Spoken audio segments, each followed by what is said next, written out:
Hi everyone, good morning. It's Margaret Manning here with 60 and Me. Welcome to a brand new day. Hope you're doing great this morning.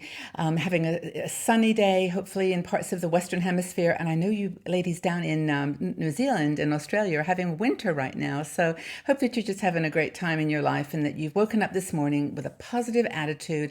You're going to go out there and do something great for yourself. Maybe spend time with your family or your friends.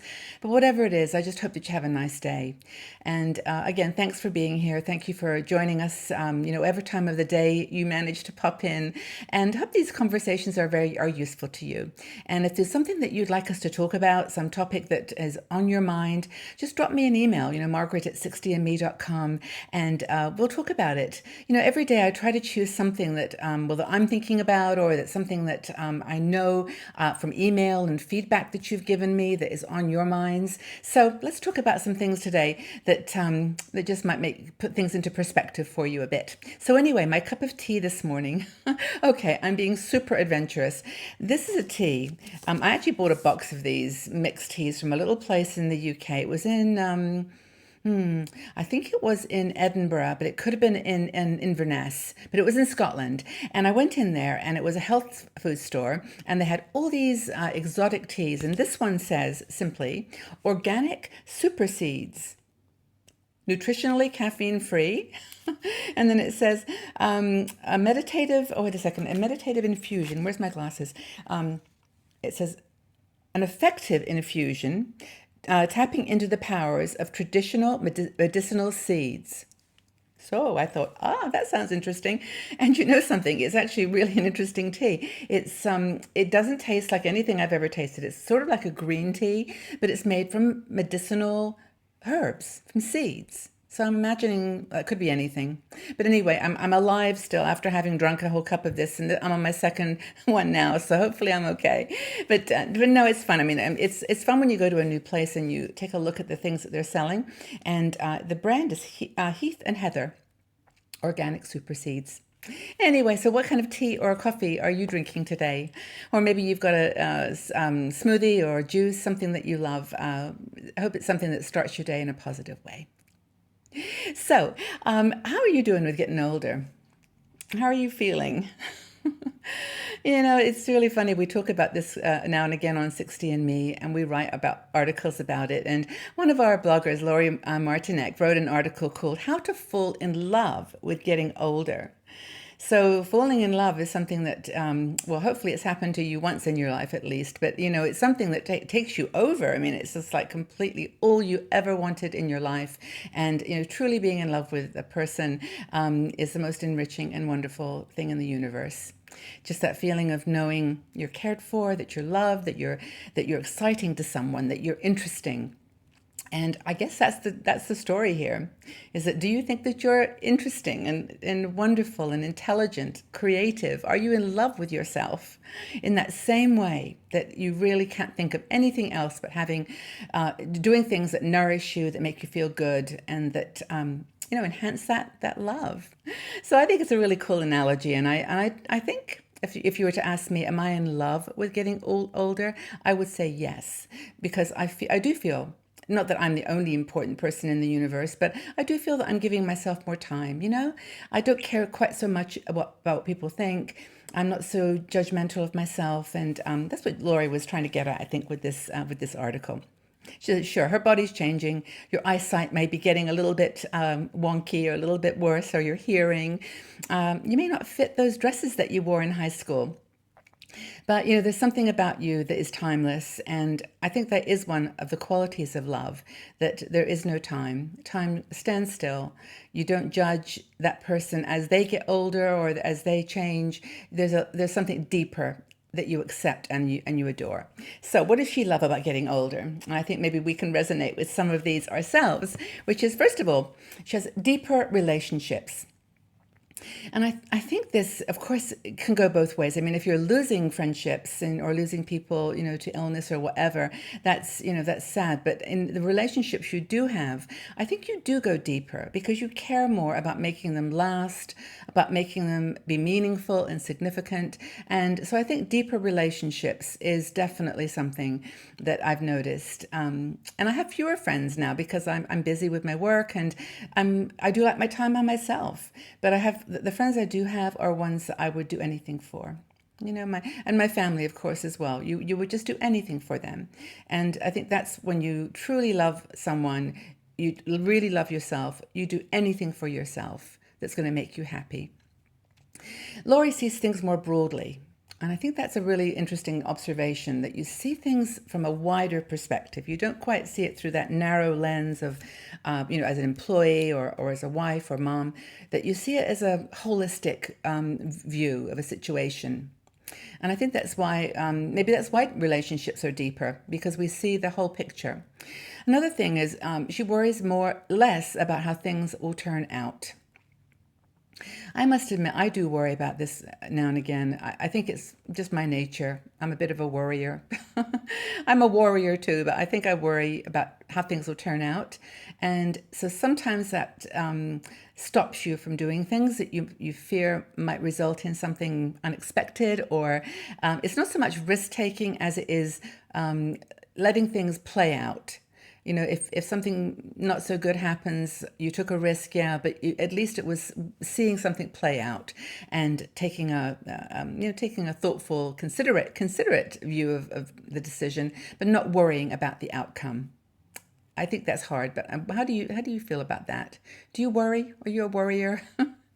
I wouldn't be surprised if you said yes, though, because it's almost part of our nature as older women. We've actually been through so much. We know the outcome of a lot of things, but we can't teach others. We have to just do it ourselves. So we're less emotional and more thoughtful. I don't know about that. I cry more now than I did before. I feel for people. I feel for people. I feel for children. I feel for our world.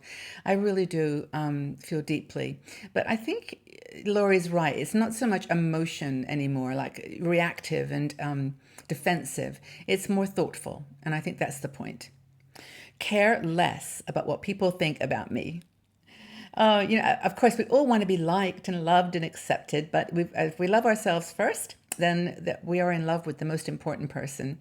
And, really, to be honest, it doesn't really matter anymore. And being truthful, people don't. I think people find us kind of interesting sometimes if we wear clothing that is unexpected, or wear something or do something outside the stereotypical expectation. And in a way, that's what 60andMe is all about. Just kind of shattering these stereotypes of aging so that the people can see us as women kind of timeless. So I think that's important. And then what goes along with that, I think, is less worry about the future. I mean, yeah, the future is not going to be as many years as behind us, but at any point along that 60 plus year timeline, we could have been taken away. I mean, it's, every minute is precious. And if we have 30 more years, that's fantastic. But I think we don't, at least I don't, and it sounds like Laurie doesn't worry so much about the future.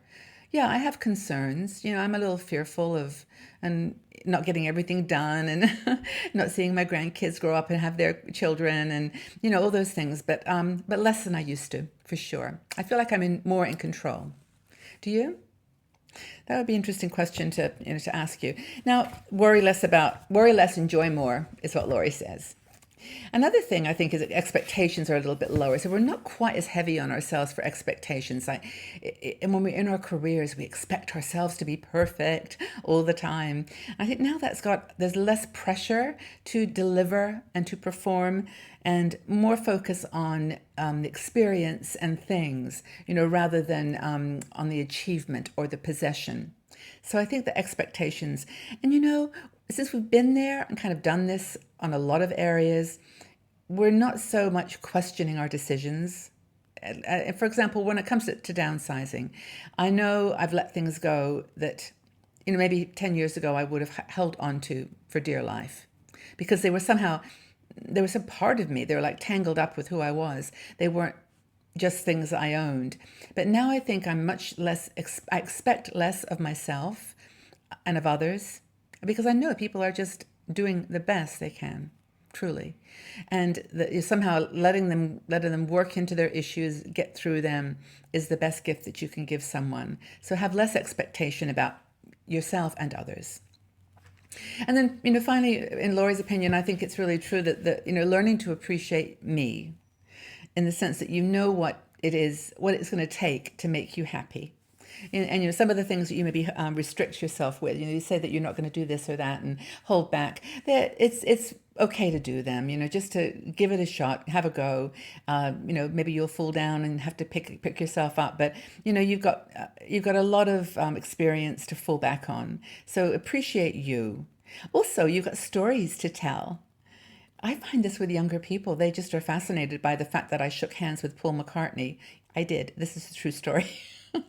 Or that I've done some really cool travel. I mean, I've been around the world, and I've done some charity work around the world. I've done all kinds of things, and there have been some really funny things that happened in my life that were really interesting. And like, I'm sure all of you have got a story or two to tell. So tell them. No one's, if it's a good story, use adjectives and adverbs and verbs and show pictures if you've got them. Just have a good time with it. And actually, I think a lot of us are more willing to speak our minds too. We've got confidence now to say, I had that opinion. This is my view now. And do it with your head up high and knowing that it doesn't matter whether you're right or wrong. If you preface it with those magic words, in my opinion, or can I just share my opinion with you? Don't assume that everything you say is right or wrong through someone else's eyes. Just say, in my opinion, and then tell your story. People will appreciate it. They'll enjoy it and embrace you for it. Don't sweat the small stuff. just honestly, look at the big picture in every situation. And if you make a mistake, if you drop something, or you make a false judgment, it's okay. Just don't sweat the small stuff. And that's probably, I think, one of the few things on your deathbed that you'll say to people. Just relax and enjoy your life. Don't sweat the small stuff. So I hope this has been interesting, useful, inspiring, fun. I truly would never talk to you about anything that I'm not going through myself or that I don't experience myself. So I want you to know for sure that we're in this together. And, we've all got hopefully 20, 30 plus years ahead of us. And that's a lot of beautiful time to share with each other and just enjoy this wonderful life we have. So fall in love with yourself today and do the things that you would do for someone that you loved. Trust them, love them, hug them, treat them, believe in them, have confidence in them. And I'm talking about you. Love yourself and do all these things for yourself. Okay, everyone. Well, I really do look forward to your comments. I just would like to ask you a very simple question after this dialogue, and that is, what do you love about getting older? What do you love about getting older? Leave your comments in the section below. We'll have a chat, and I'll join in when I can, and share, comment on each other's statements, and just be friends for one another. And I look forward to seeing you all back here soon. Take good care. Bye-bye.